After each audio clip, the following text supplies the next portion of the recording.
यहाँ पर एक वर्क है who's afraid of Virginia Woolf. Actually ये एक प्ले है ना। Who's afraid of Virginia Woolf एक प्ले है और इसके राइटर कौन है? Edward LB.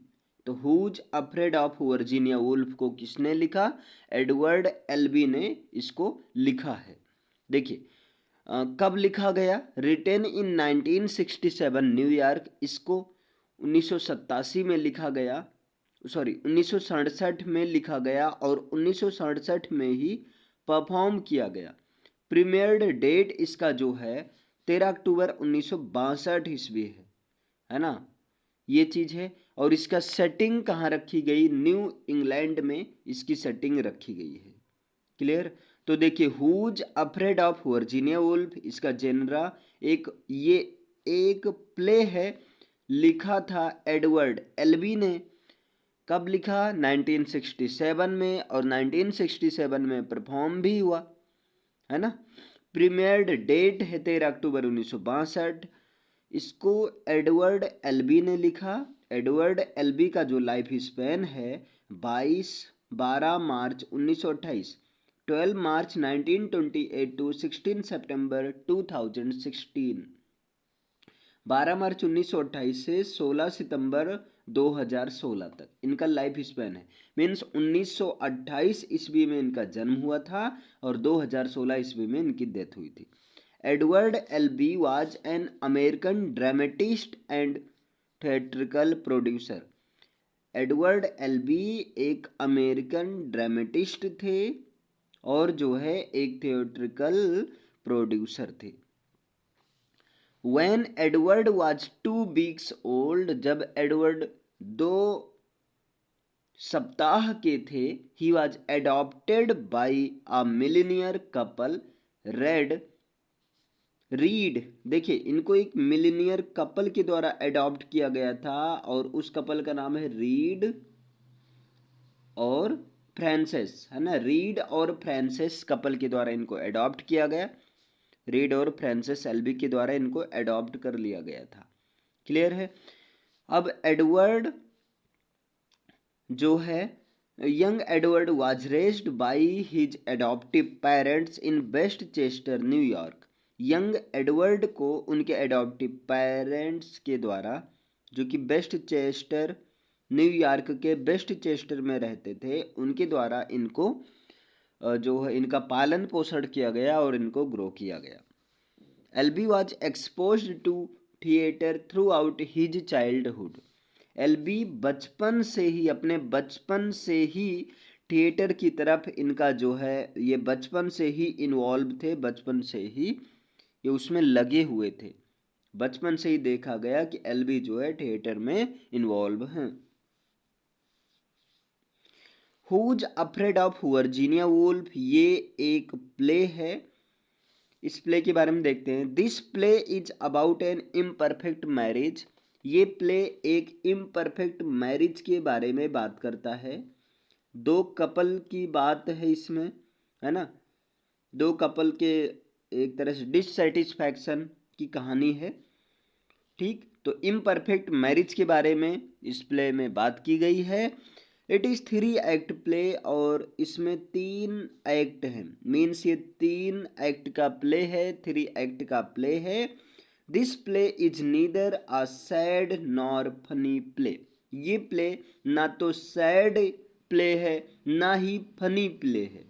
मतलब ना ही इसको सैड प्ले कहा जा सकता है ना ही इसको फनी प्ले कहा जा सकता है, as it contains elements of both comedy and tragedy. जैसा कि एक कॉमेडी और ट्रेजिडी दोनों के एलिमेंट्स को कंटेन करके रखता है, इसलिए who's afraid of Virginia Woolf को क्या कहा जा सकता है? ट्रेजिक कॉमेडी, इसको कह सकते हैं ट्रेजिक कॉमेडी, है ना। प्ले में ट्रेजिक कॉमेडी प्ले है। Who's afraid of Virginia Woolf won Tony award in 1963। Who's afraid of Virginia Woolf को 1963 में टोनी अवार्ड मिला। 1963 ईस्वी में इसको टोनी अवार्ड मिला। And New York drama critics in 1962-63 for best play. और इसको बेस्ट प्ले के लिए न्यूयॉर्क ड्रामा क्रिटिक मिला, वो भी 1962 से 63 के बीच में लगभग। इसमें कौन कौन से कैरेक्टर्स हैं, तो इसमें वैसे मेजर कैरेक्टर्स तो 5 हैं। जॉर्ज जो कि 46 साल का ओल्ड हिस्ट्री प्रोफेसर है, और मार्था ये 52 साल की है ना, एक जो है बहादुर महिला है, ठीक, ब्रेव लेडी है। तो जॉर्ज और मार्था एक कपल यहाँ पर हो गए, ठीक। और दूसरे कपल हैं जो कि एज अ गेस्ट यहाँ पर दिखाए गए हैं, निक और हनी। निक जो कि 30 साल का ओल्ड और गोल्ड हेयर्ड मैन है, ये बायोलॉजी डिपार्टमेंट में काम करता है। और हनी हनी जो कि 26 साल की है, ओल्ड रिच लेडी, ठीक। हनी क्या 26 साल की ओल्ड रिच लेडी है। और यहाँ जॉर्ज और मार्था का एक इमेजिनरी सन है। जॉर्ज और मार्था का एक इमेजरी सन है। तो इसमें 5 कैरेक्टर्स हैं, जॉर्ज और मार्था, निक और हनी, और एक ये जॉर्ज और मार्था का जो है बेटा है, इमेजरी सन है एक। Play opens at a campus of a small new England university. ये प्ले न्यू इंग्लैंड यूनिवर्सिटी के एक कैंपस से ये प्ले शुरू होता है, ठीक है। The play opens with the main characters. अब ये प्ले मेन कैरेक्टर्स के साथ ओपन होता है, जहां पर जॉर्ज और मार्था एक पार्टी से आ रहे होते हैं, या एक पार्टी से आए ही होते हैं कि तभी ये प्ले शुरू होता है। George was the professor at the university. George जो है यूनिवर्सिटी की प्रोफेसर था, है ना। जॉर्ज जो है यूनिवर्सिटी में प्रोफेसर था। Martha was the daughter of the president of the New Carthage university. और मार्था जो है न्यू कैर्थाज यूनिवर्सिटी के प्रेसिडेंट की बेटी थी। न्यू कैर्थाज यूनिवर्सिटी के प्रेसिडेंट की बेटी थी। और जॉर्ज जो है ये यूनिवर्सिटी में प्रोफेसर था। क्लियर है? आगे देखिए, हिस्ट्री डिपार्टमेंट में प्रोफेसर था। George and Martha fought all the time. George और मार्था एक दूसरे से हर समय लड़ते थे, हर समय लड़ते रहते थे। Their married life turn into a battle. अब इनकी शादीशुदी जिंदगी एक जो है बैटल में बदल गई थी। It seems that they were not a happy couple in the world. ऐसा लगता था कि जैसे संसार में वे हैप्पी कपल नहीं हैं, वे खुश नहीं हैं एक दूसरे से। Martha informs George that a couple Nick and Honey are coming to their house. Martha George को बताती है कि जो निक और हनी उनके घर आ रहे हैं। Now the door bell comes. अब डोर बेल बजती है, and Nick and Honey receives guest and and George and Martha receives guest and Nick and Honey arrives। Nick और हनी अब पहुंच जाते हैं, आते हैं। डोरबेल बजती है, निक और हनी आते हैं अंदर। They are discussing about each other's life. और वे लोग एक दूसरे की लाइफ के बारे में डिस्कस कर रहे थे। And it moves to extreme physical and mental suffering discussion. और ये डिस्कशन चलते हुए बहुत ज़्यादा एक्सट्रीमली फिजिकल और मेंटल सफरिंग की तरफ चली गई। They all join and set for alcohol. अब ये सब जो है मिलते हैं और जो है एल्कोहल पीते हैं। अब यहाँ पर 3 एक्ट की समरी है, तो देखते हैं एक्ट वाइज। एक्ट 1 क्या है? एक्ट 1 में देखिए, you can see Martha use to torture her husband physically and mentally. Act 1 में क्या होता है? मार्था अपने पति यानी कि जॉर्ज को फिजिकली और मेंटली टॉर्चर करती है। She was also doing flirt with his guest Nick, with her guest Nick in front of her husband and want to notice George. अब ये जो है मार्था जो है अपने पति, ठीक, मार्था अपने हस्बैंड जॉर्ज के ही सामने जो है अपने गेस्ट निक के साथ फ्लर्ट करने लगती है, इश्कबाजी करने लगती है। और वो चाहती है कि जॉर्ज उस चीज को नोटिस करे, जॉर्ज इसे देखे। But George ignored her for doing this, लेकिन जॉर्ज उसे ऐसा करते हुए, जब वो ऐसा करती है तब उस जॉर्ज उसको इग्नोर कर देता है। And after that she gets more irritated, और इसके बाद में मार्था और ज्यादा इरिटेट हो जाती है ना। Honey was drunk so much, Honey ने बहुत ज्यादा पी रखा था, पी रखी है ना। हनी ये जो गेस्ट हैं निक और हनी, तो हनी जो है बहुत ज्यादा इन्होंने शराब पी लिया है। As she use to get run to the bathroom for vomit, और ये वॉमिट के लिए, उल्टी के लिए बार बार बाथरूम की तरफ जाती है। देखिए एक्ट 2 की समरी।